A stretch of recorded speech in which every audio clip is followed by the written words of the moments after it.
Welcome back to Reality Asserts Itself. I'm Paul J. We're in Berkeley, California. Matthew Fox is a former Catholic priest. He's now an Episcopal priest. But when Pope Francis became Pope, he wrote a book called Letters to Pope Francis, and here's a small excerpt from that. Will you two break, Matthew addresses to the Pope, will you two break with the fathers of Wall Street and titans of power who espouse an oligarchy of wealth and power to dominate others by means of economic and political injustice the world over?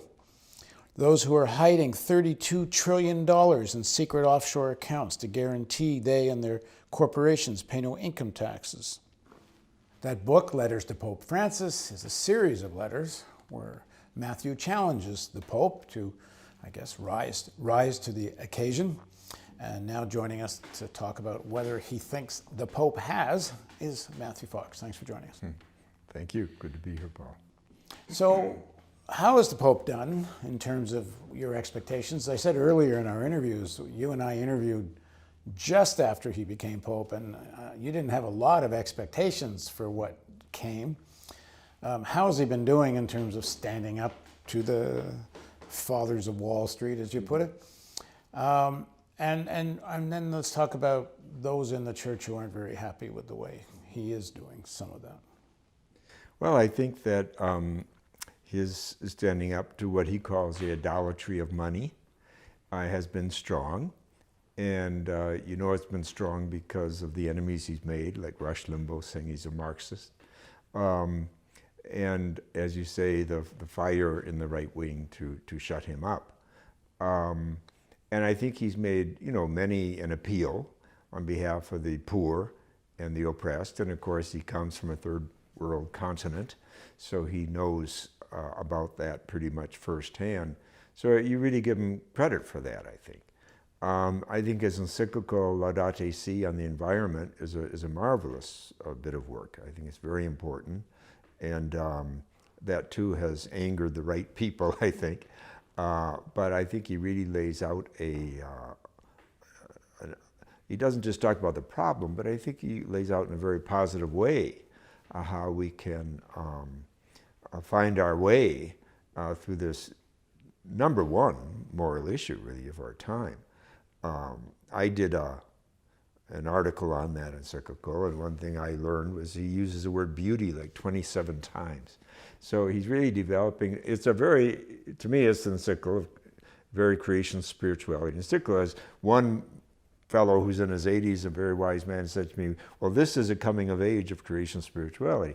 And I say it's true. The previous two popes called my work dangerous and deviant for 34 years, and this pope is plagiarizing my work. So I've lived a pretty long life. He hasn't reached out to you at all, has he? Not explicitly, but the fellow who wrote that encyclical, 85% of it, is a former student of mine, actually. So he certainly knows what we've been about. So I like that. Now, I would give him very bad grades on his canonizing of Junipero Serra, the Franciscan missionary out here in California who set up the mission system, which was really nothing but concentration camps and slave camps for the indigenous people. And this is proven. This is, there have been a lot of scholarly studies in the last 10 or 15 years laying out what really went on in the missions. And I worked with California Indians here to stop that canonization of Serra. And we failed at that. One of them, a leader in the Native American community, said that if he goes through with this, canonize Serra, he'll be making war on indigenous people all over the world. So that was a terrible mistake on his part. But we've all got clay feet. He's a human being like the rest of us, and he's made mistakes. But I think that I would give him good grades. Now, I see his role today as a lot like the Dalai Lama. I don't see his role really as so much saving the Catholic Church. I think it's beyond redemption today. I think it's dying in front of our faces. And there's too much weight of dogmas, such as the sexual teachings that we alluded to earlier, that just aren't going to go away, or the dogma that women can't be ordained and so forth. I don't think he's really here to do that. I think he's here to do what the Dalai Lama is doing, to try to get human beings to start thinking in moral ways together again and debating. In fact, I told him, I think in my book there, why don't you and the Dalai Lama go on a tour together to 5 different continents and talk about 5 important issues like work and education and women and youth and of course in economics that works for everyone, and by everyone I mean all the species on the planet, not just the human species, and of course the climate. So I think that would be a very good use of his time, actually. And he's been pretty strong on economic inequalities. Definitely. I mean, he condemns the excesses of capitalism. Yes. And like a lot of people imagines there could be a capitalism without the excesses. And I personally think that horse has left the barn. But he's taken a lot of flack for it. And both on climate and his issues of inequality have aroused the opposition of people like Steve Bannon, who was in the White House until recently, and is still, I think a lot of people think, in Trump's ear. Opus Dei, the essentially fascist organization within the Catholic Church, and represents a lot of bishops and a lot of the hierarchy. And if they're not directly Opus Dei, and maybe they are, but as you pointed out earlier, they're secrets, so it's hard to know who is and who isn't. But the American Cardinal Burke, who claims now claims apparently not to have met Bannon, which I find beyond belief. Yeah, he said this. There's a New York Times piece about Burke and Bannon, and Burke says he's never met Bannon, which I don't understand, because Bannon did a Skype speech to a meeting at the Vatican. I forget the name of the organization, but it's some Institute of the Family of some kind, which seems to have Opus Dei connections. Burke is on the, either emeritus or is on the board of advisors of that group that Bannon spoke to, and Bannon's picture was up on their website for the longest time. So, I mean, there is a cabal of the far right that sees, and there, I mean, I just should add, there's 1.2 at least billion Catholics in the world.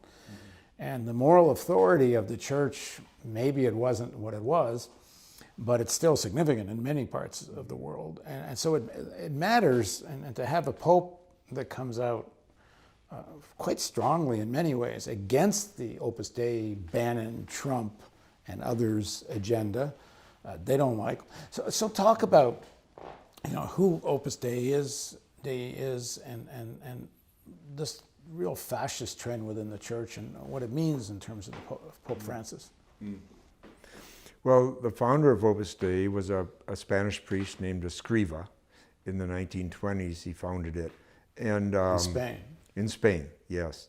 And it played very much into Franco's hands, so much so that Franco, the dictator of Spain, had Opus Dei members on his cabinet and for generations. And so they played a tremendous role in the right-wing fascist politics under Franco. And of course, there was a lot of division in Spain. And when Franco was finally overturned and the socialists took over, of course, Opus Dei was diminished. But they had a tremendous impact through religion, but also through politics. And they had their own university and so forth. And of course, they found a lot of followers, if you will, in America, both South America and North America. And the greatest treason subject in America was this fellow, he's in my book. He gave away more secrets than any other of our spies in our history, and he got lots and lots of our spies murdered and so forth because he was a counter intelligence guy working with the FBI for over 20 years, and until they found him. And in fact, the head of FBI at the time was Opus Dei. And there's been a movie done on Hannon as well by Hollywood. He's now in jail, but it took them so long to catch him, etc. And he was this rigorous Catholic, went to Mass every morning and sold his country out every afternoon. And so, it's not pretty. And Opus Dei has these tentacles to go where the power is. So they're very big in the media, and they're very big in finance. I was in Germany several years ago, and I was with a journalist there in downtown Frankfurt. And he said, "What do you see looking out the window?" We were having tea. I said, "Well, I see a lot of skyscrapers going up." He said, "Yes." And he said, "All those skyscrapers are about finance because of the euro, finance is moving from Switzerland to Frankfurt." And he said, "The top of every one of those skyscrapers will be Opus Dei. They are the final word on most of the finance in Europe." It amazed me. So they go where the power is, and so they go to finance, they could go to the media for sure. At the university, journalism is one of their biggest majors. And of course, they go to the Supreme Court, they go to the Pentagon and CIA. And I think it's one reason you have so many far-right Catholics on the Supreme Court since the first President Bush. Remember, he was in the CIA, he was the head of the CIA. And I think he got to know a lot of Opus Dei, far right-wing Catholics there, and they could be relied on for certain things, certain notions of loyalty. So, it's important to blow the whistle on these things. Now, Pope Francis, I don't see him really combating Opus Dei head on. He's hired some of them for his journalistic purposes and so forth. But I'm sure he's somewhat wary because he comes from South America. And down there, of course, things are less subtle. There are not so many layers of subterfuge down there. The things are just clearer. And certainly he knows, for example, how the previous two popes, in effect, fired liberation bishops and cardinals and started making all those Opus Dei bishops and cardinals. Now in San Francisco, you have an Opus Dei archbishop, and you have an Opus Dei archbishop in Los Angeles.